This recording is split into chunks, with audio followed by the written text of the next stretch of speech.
మా అబ్బాయి software job చేస్తున్నాడు. మంచి అమ్మాయి సంబంధం కావాలని చెప్పేసి పల్లెటూర్లోకి వెళ్ళేసి ఒక మంచి అమ్మాయిని పట్టుకొని, చదువుకున్న అమ్మాయిని, ఎన్నో కలలున్న అమ్మాయిని ఒక సాఫ్ట్‌వేర్ ఎంప్లాయీ అని చెప్పి చేసుకుంటారు. నిజంగా ఆ పెళ్లి చేసుకున్నప్పుడు మాత్రం ఏదో ఒక చిన్న సాఫ్ట్‌వేర్ కంపెనీలో ఏదో ఒక చిన్న జాబ్ చేస్తా ఉంటారు. పెళ్లి అయిపోయిన తర్వాత అసలు నిజ స్వరూపం తెలిసిద్ది. అక్కడ జాబు ఉండదు. ఆ అబ్బాయికి ఎన్ని రకాల అలవాట్లు ఉండాలో అన్ని రకాల అలవాట్లు ఉంటాయి. ఒక్కసారిగా అక్కడి నుంచి వచ్చిన ఒక ఆడపిల్ల ధ్వంసం అయిపోద్ది. అది చిన్న చిన్న తరగతి ఆడపిల్ల, ఒక మధ్య తరగతి ఆడపిల్ల, ఒక హై క్లాస్ ఆడపిల్ల అని కాదు. ప్రతి ఒక్క దగ్గర కూడా మనం నిద్ర లెగిస్తే, పేపర్ చూస్తే, వార్తలు చూస్తే ఇలాంటి ఎన్నో వార్తలు. అలానే అమెరికాలోకి ఇచ్చి అక్కడ పడుతున్న ఇబ్బందులు అవన్నీ కూడా చూసుకుంటూ ఎంతోమంది ఆడపిల్లల జీవితాల గురించి మనం రోజు మాట్లాడుతున్నాము. ఇలాగా మాట్లాడుకుంటున్నప్పుడు ఇప్పుడు పర్టికులర్‌గా ఎందుకు ఈ టాపిక్ మాట్లాడుతున్నానంటే, ఒక అమ్మాయి జీవితాన్ని నిన్న 'పేకమేడలు' అనే సినిమాలో చూపించారు. ఎంత రియలిస్టిక్‌గా ఉందంటే, నిజంగా ఒక మంచి రైతు కుటుంబంలో పుట్టిన ఒక పాపని తీసుకొచ్చి ఒక సాఫ్ట్‌వేర్ ఎంప్లాయీ అని చెప్పేసి ఒక మోజుతో ఒక అతనికి ఇచ్చి పెళ్లి చేస్తారు. అక్కడి నుంచి ఆ అమ్మాయి కష్టాలు ఎటెళ్ళినాయి. ఎలా తీసుకున్నారు? అంత మంచి కంటెంట్‌ని ఎంత బాగా చూపించారనేది 'పేకమేడలు' సినిమా యొక్క సారాంశం. ఇక్కడి నుంచి నేను కథ చెప్పను. ఎందుకంటే ఆ కథలో ఎన్ని రకాల కష్టాలున్నాయి, ఎన్ని రకాల మోసాలున్నాయి. పేక మేడలు లాంటి పేకలతో కట్టుకున్న ఇల్లుని డ్రీమ్స్ లాగా ఫీల్ అవుతారు. జేబులో రూపాయి లేకపోయినా కోట్ల గురించి మాట్లాడతారు. ఇలాంటి అనేక మంది నిజ జీవితంలో మనకు రోజు తారసపడుతూనే ఉంటారు. వాళ్ళందరూ ఎలా వాళ్ళ లైఫ్‌ని లీడ్ చేస్తారంటే ప్రతి క్షణం అబద్ధం, ప్రతి క్షణం మోసం. నిత్యం అది కూతురైనా, అమ్మ అయినా, భార్య అయినా ప్రతి ఒక్కళ్ళని మోసం చేస్తూనే బతుకుంటారు. అలాంటి ఒక మోసం చేసే క్యారెక్టర్స్‌లో ఎంత పర్ఫెక్ట్‌గా ఈ అబ్బాయి కుదిరాడంటే నిజంగా ఆ క్యారెక్టర్ చేయడానికి చాలా చాలా దమ్ముండాలి.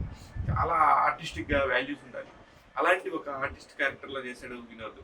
ఆ వినోద్ కిషన్ అని తమిళ్ యాక్టర్ విలన్‌గా చాలా ఫేమస్. చాలా సినిమాల్లో కూడా నటించాడు.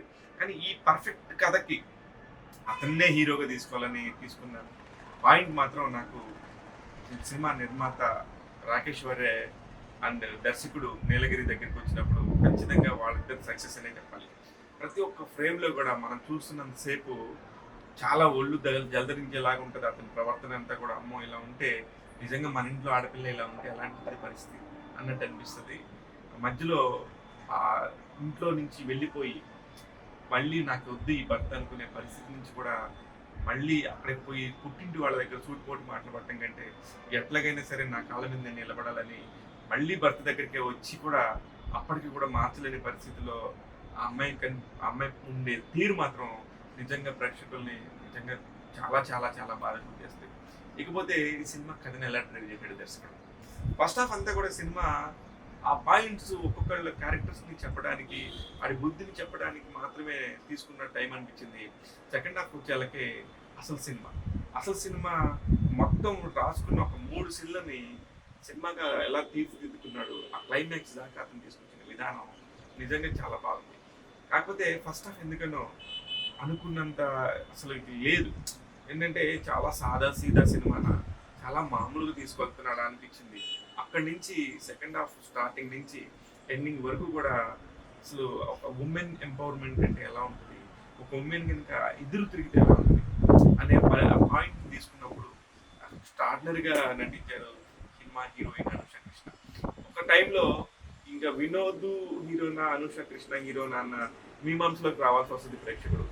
సూపర్ ఫిల్మ్, ఖచ్చితంగా డెఫినెట్గా చూడొచ్చు. ఎందుకు నేను ఇక్కడ నుండి రివ్యూ చేస్తున్నానంటే ఈ పేక మేడల్ లాంటి నిజంగా ఇల్లు హైదరాబాద్ నగరంలో మనం చూస్తూనే ఉంటాము. అట్లాంటివి కూడా ఇప్పుడు పేక మేడల్లా కట్టేస్తున్నారనే ఒక చిన్న మాట అలా అందేస్తూ ఉంటారు. కాబట్టి ఊరికే సింబాలిక్గా ఉంటుందని ఇక్కడ చేస్తున్నాను. కానీ ఈ సినిమాకి ఈ లొకేషన్కి సంబంధమే లేదు. ఎక్స్ట్రాడినరీ కాంటెంట్ మాత్రమే తీసుకున్నారు. మిగతా పదంతా కూడా తోటి నటినట్లు కానీ, ఆ పక్కనున్న బస్తీలో కానీ, ఆ బస్తీలో ఎలా బతుకుతున్నారు ప్రజలు, ఆ బస్తీలో ఎలా వాళ్ళ జీవనం కొనసాగుతుందనే విషయాన్ని క్లియర్గా చాలా నిక్కచ్చిగా చెప్పాడు. ఎక్కడ కూడా దానికి వేషం లేకుండా సినిమా అయినా సరే దాన్ని ఎంత కలర్ఫుల్గా చూపించాలని ఉద్దేశం కాకుండా ఎంత రియాలిటీగా చూపించాలని ట్రై చేశాడు దర్శకుడు. ఈ విషయంలో అతనికి 100 మార్కులు వేయచ్చు. కానీ కొన్ని చోట్ల మాత్రం అనుకోనంత చాలా ల్యాగ్ ఉండింది. అది అంటే ల్యాగ్ అంటే నా ఉద్దేశం సినిమాలో ల్యాగ్ అని కాదు, కొన్ని ఇంకా బాగా తీయొచ్చేమో అనిపించింది. యాజ్ ఏ ఒక ఆడియన్ పాయింట్ ఆఫ్ వ్యూలో ఇంకొద్దిగా క్రిస్ప్‌గా ఇంకా ఇంకా టైట్‌గా తీయొచ్చేమో, ఇంకా కొన్ని కథలు చెప్పొచ్చేమో అనిపించింది తప్ప otherwise it's a very good film. వాళ్ళకున్న చిన్న అందరు కొత్త నటీనటులతో ఈ మాత్రం చేయడం అనేది చాలా పెద్ద విషయం. ఇకపోతే ఇలాంటి పేక మేడలు కట్టిన ప్రతి ఒక్కడు మనలో కూడా ఎవడో ఒక ఫ్రెండ్ ఉంటాడు. వాడన్నీ చెప్తానే ఉంటాడు. కానీ ప్రతి దగ్గర మోసమే ఉంటుంది. ఇలాంటి వాళ్ళతో జాగ్రత్తగా ఉండండి. ఖచ్చితంగా ఈ సినిమాని మాత్రం ఎంజాయ్ చేస్తారని కాకపోతే ఈ సినిమాలో మైనస్ ఏంటంటే అసలు ఆ క్యారెక్టర్ తీసుకున్న విధానమే ఒక నెగిటివ్ క్యారెక్టర్లో నుంచి హీరోని మనం చూపించేటప్పుడే కొంచెం ఆటోమేటిక్గా ఒక నెగిటివ్ సెన్స్ ఉంటుంది. మనం చూపిద్దాం అనుకున్న బ్యాక్ మెడల్ అంతా కూడా కామెడీ పాయింట్ ఆఫ్ వ్యూలో కూడా ఉంటుందేమో అన్నట్టుగా ట్రైలర్ కట్ చేశారు. కానీ బట్ సినిమాకి వెళ్తే మాత్రం it's a very emotional content. అదొక పాయింట్ కొంచెం నాకు మైనస్ అనిపించింది. ఇకపోతే మ్యూజిక్ పాయింట్లో బ్యాక్గ్రౌండ్ స్కోర్ అయితే నిజంగా చాలా బాగా చేశారు. కానీ కొంచెం బాగుండేదేమో అనిపించింది.